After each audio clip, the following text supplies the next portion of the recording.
Hey friends, and well, let me be honest, probably before this video is over, some of you will consider me as an enemy. But I wanted to share a couple minutes about my thoughts, not only on the tragedies that we have been experiencing over these past months, and especially these last couple of days with the shootings of our black men, but what I'm coming to learn over my 23-year journey of being a white man, living and ministering amongst my black family here in several inner cities of Chicago. And I'm going to speak very black and white because, let's be honest, it's a black and white issue. I want to take you to the book of Exodus, chapter 1, and I wanted to share a little bit of what took place prior to the rise of Moses. When I read that, it talked about that the Pharaoh became concerned and very fearful that the Hebrew slaves were growing in number and in power. So in order to maintain their oppression, he put upon them great labor. He put upon the Hebrew slaves cruelty to keep them down. However, they still grew. And so he brought together some midwives, and he instructed them that when a Hebrew boy was born, kill him. Well, these midwives did not follow, and the Hebrew slaves continued to grow. Eventually, the Pharaoh became so hatred and towards those Hebrew slaves that he made a decree.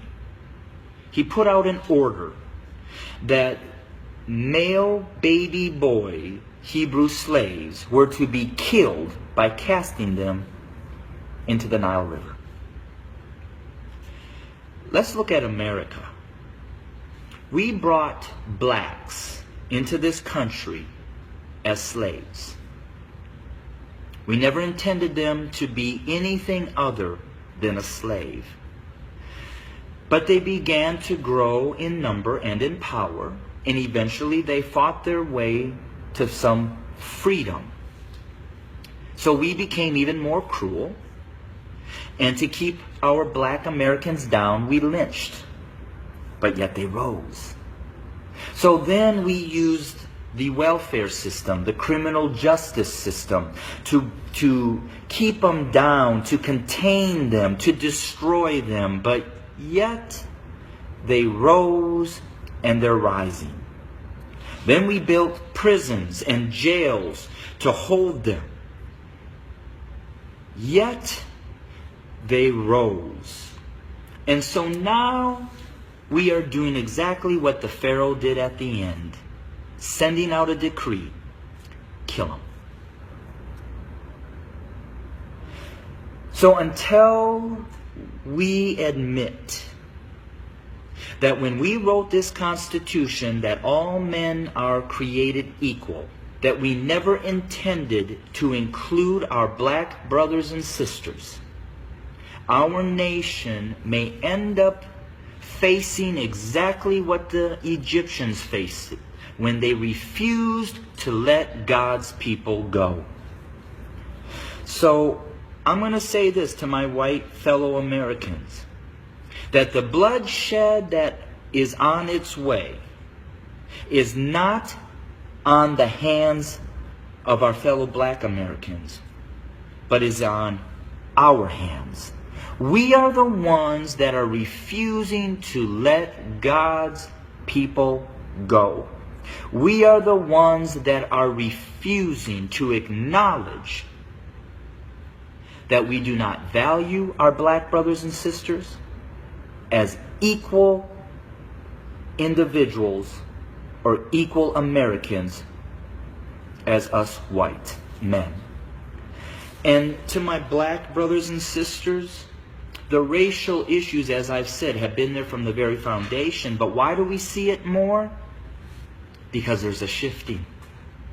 See, us white men have been at the head since the foundation. But we've had a black president. And you know, we've done everything in our power to keep him from really changing things. Now we have another minority rising to the top, a white female. What does that say? Those of us who are white men who have been at the head are now starting to see and fear that we are going to become the tail. And we know what we've done to you. And so now we're fearful that you're going to do to us what we have done to you. But I will say this. I've lived in a black community for 23 years. I've never been treated the way that this country has treated my black Americans. So I call out my white Americans to say we better heed, repent, acknowledge, and change. Because if we don't, I just want to again say this. The bloodshed that we will experience is on our hands, not the hands of our fellow black Americans. I welcome your comments. I welcome your feedback. Hit me up on Facebook or go to my webpage at www.studio2911.org. Again, that's studio2911.org. I don't necessarily know the answer, except for us white Americans need to repent, acknowledge the lies that we have taught, acknowledge our value system of equality. It is not here, and it does not include our black brothers and sisters. And we need to change, and we need to change now. Thanks for your time. Bless you.